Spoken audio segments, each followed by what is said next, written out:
स्वामी समर्थ असतो.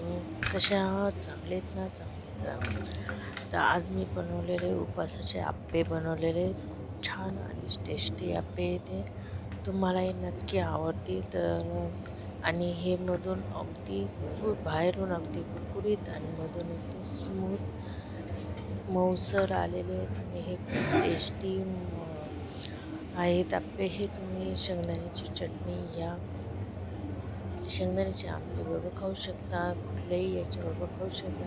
अगर उपवास नसला तर तुम्ही टोमॅटो सॉस बरोबरही ते खाऊ शकता. खूप छान झालेले हे आहेत आणि खूप सुंदर पण झालेले आहेत. तर चला मग बघूया की हे आप्पे कसे बनवायचे आणि काय काय साहित्य लागणार आहे. साहित्य आपले रेग्युलरचे म्हणजे जास्त काहीच नाही. त्याच्यासाठी मी हा मोठा कपभर भगर घेतलेली आणि लहान कपभर साबुदाणा घेतलेला आहे. म्हणजे भगर जास्त घ्यायची, साबुदाणा कमी घ्यायचं. हे सगळं मिक्स करून घ्यायचं आणि भिजत ठेवायचं. कमी कमी 3 ते 4 तास हे भिजत ठेवायचं. अगर तुम्ही रात्री पण भिजत ठेवले आणि सकाळी बनवले तरी चालेल. अगर तुम्ही भिजवायला विसरून गेले तर सकाळी 2 तास भिजवले तरी चालेल. तर त्याच्यानंतर मग हे चांगले धुवून मिक्सरमधून बारीक करून घेऊ. जसं आपण रेग्युलर डाळींचं आप्यांचं बनवतो त्या पद्धतीने या आपल्याला इडलीला बनवतो तसं. जास्त ना जास्त पातळ ना जास्त घट्ट, अगदी मॅडम पेस्ट बनवून घ्यायची. एकदम बारीक पेस्ट बनवायची. हां, थोडेसे दाणे राहत असेल तर अगदी चालेल, पण मग प्रयत्न करायचा की पूर्ण बारीक पेस्ट बनवायची. बघा मी तुम्हाला दाखवते. आणि त्यानंतर मग हे आपण आता एका याच्यात काढून घेऊ. आणि जसे हे बनवले तसे अगर बारीक होत नसेल तर तुम्ही थोडंसं पाणी पण ॲड करू शकता. आता हे मी एका याच्यात काढून घेते आणि जसं पहिलं मी बारीक करून घेतलं तसंच हे पण बाकीचं सगळं बारीक करून घेईल. आणि तुम्ही रात्री भिजवायचे विसरून गेले तर सकाळी कमीत कमी 2 तास तरी भिजत ठेवा. भरपूर पाण्यामध्ये भिजत ठेवा, म्हणजे मग ते अगदी बरोबर होऊन जाईल. जसं पुन्हा लाईट आपण रात्रभर भिजत ठेवतो त्या पद्धतीचं होऊन जाईल. तर चला मग आता त्याच पद्धतीने हे सगळं मी बारीक करून घेते आणि मग तुम्हाला दाखवते की पुढं काय करायचं. आता इथं माझं सगळं बारीक करून झालेलं आहे. त्याच्यात मी आता चवीनुसार मीठ टाकेल आणि थोडंसं वाटलं तर तुम्हाला खायचा सोडा टाकू शकता, पण गरज येत नाही त्याची. इथं मी फक्त अगर तुम्हाला चटणीबरोबर नाही खायचं तर तुम्ही याच्यात हिरवी मिरची ॲड करू शकता. पण मग मी याच्याबरोबर खायला चटणी बनवून आली म्हणून मी हिरवी मिरची नाही टाकणार, कारण की खूप तिखट होऊन जाईल ते त्याच्यासाठी. तर मग अगर तुम्ही जास्त तिखट खातात तर तुम्ही टाकू शकता. तर चला मग इकडं मी आता जे आप्याचं भांडं आहे ते गरम करायला ठेवलेले आणि त्याला जसं ते गरम होऊन जाईल त्याच्यावर मी तेल लावून घेईल मस्तपैकी. आणि नंतर मग जे आपण बॅटर तयार केलेलं आहे ते टाकून देऊ. बघा या पद्धतीने छोटा चमच घ्यायचा आणि त्याच्या साहाय्याने टाकायचं, नाही तर मग साईडला खूप पडू शकतं. हळूहळू टाकायचं, काही करायचं नाही, पूर्ण भरून द्यायचं, काही हरकत नाही, ते जास्त फुलत नाही. तर हे बघा याच्यासाठी हे बघा एकदम हळूहळू टाकायचं, घाई करायची नाही. हे बघा एका साईडने टाकत जायचं. या पद्धतीने खूप छान येतात आप्पे. हे उपासाचे आप्पे आणि खूप छान येतात हे. या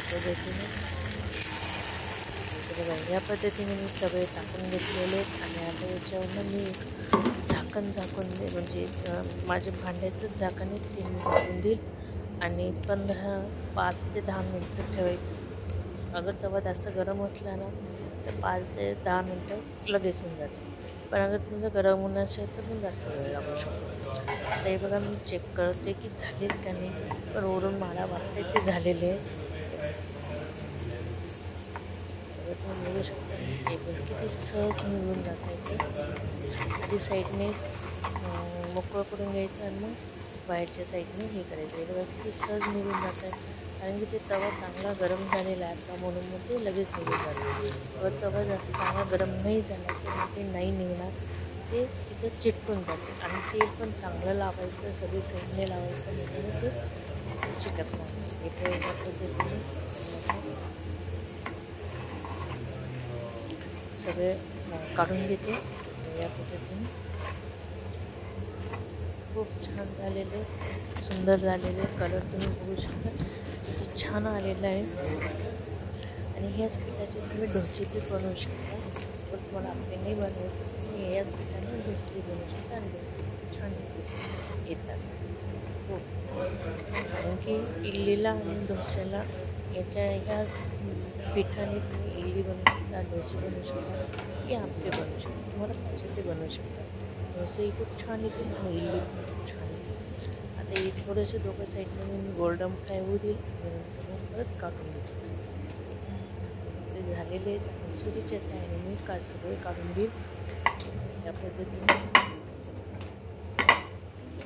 तुम्ही बघू शकता. माझा तवा खूप गरम होऊन गेलेला, लगेच होऊन जात आहे. आणि त्याच्यासाठी मी गॅस मिडियम ठेवायचा, जास्त फुल गॅस पण करायचा नाही, तर मग बाहेरून शिजून जाते आणि मध्ये कच्चे जाते. परत थोडंसं तेल लावून घ्यायचं आणि परत आपण बॅटर टाकायचं. हीच प्रोसेस करायची. तर चला मग अशा पद्धतीने मी सगळे करून घेते. मग सगळे केल्यावर मग तुम्हाला दाखवते की ते कसे झाले. या पद्धतीने परत तेल लावलं आणि त्याच पद्धतीने परत बॅटर टाकायचं. खूप छान झाले आपले. आणि मेन म्हणजे चांगला तपला असल्यामुळे ते लगेच छान होतं. फक्त एक गोष्ट लक्षात ठेवायची, गॅस मिडियममध्ये ठेवायचं, जास्त फुल गॅस नाही करायचा. जास्त फुल गॅस केला पाहिजे तर ते बाहेरून शिजते आणि कच्चे राहते. याच्यासाठी मिडियम गॅस ठेवायचा. आणि किती शिजत असेल तर गॅस मिडियम ठेवायचा, जास्त फुल गॅस करायचा. या पद्धतीने मी आता सगळे बनवून घेतलेले आता परत 15-20 मिनिटासाठी पण ठेवेल, परत मी काढून घेईल. आता ह्याच पद्धतीने मी सगळे बनवून घेतलेले आणि मी तुम्हाला सर्व करून दाखवते. इथं मी शेंगदाण्याची चटणी बनवली, जी मी हिरवी मिरची आणि फक्त हिरवी मिरची आणि मीठ टाकून बनवलेली, जास्त काहीच नाही. कारण की आपण ही मसाला बनवले. अगर मसाला नसली तर मग जिरं, कोथिंबीर वगैरे आपण सगळं टाकू शकतो. पण मग ही मी फक्त उपवासासाठी बनवली, म्हणतो फक्त हिरवी मिरची टाकून तयार केलेली आणि थोडीशी नॉर्मल दही. हे बघा, मी आता तुम्हाला तोडून दाखवते. खूप छान झाले. हे बघा, तुम्ही बघू शकता. बाहेरून अगदी कुरकुरीत आहे आणि मधून एकदम मऊसर आहे, जशी तुमची आपली साधी इडली येते त्याच पद्धतीने. मी तुम्हाला खाऊन पण दाखवते. खूप सुंदर आणि खूप छान झालेली आहे. तुम्हाला कशी वाटली मला कमेंट करून नक्की सांगा. आवडले असेल तर लाईक, शेअर आणि माझ्या चॅनल सबस्क्राईब नक्की करा. आणि मला कमेंट करून नक्की सांगा अगर तुम्ही ट्राय केलं असेल तर. पुन्हा भेटूया पुढच्या व्हिडिओमध्ये. तोपर्यंत बाय. श्री स्वामी समर्थ.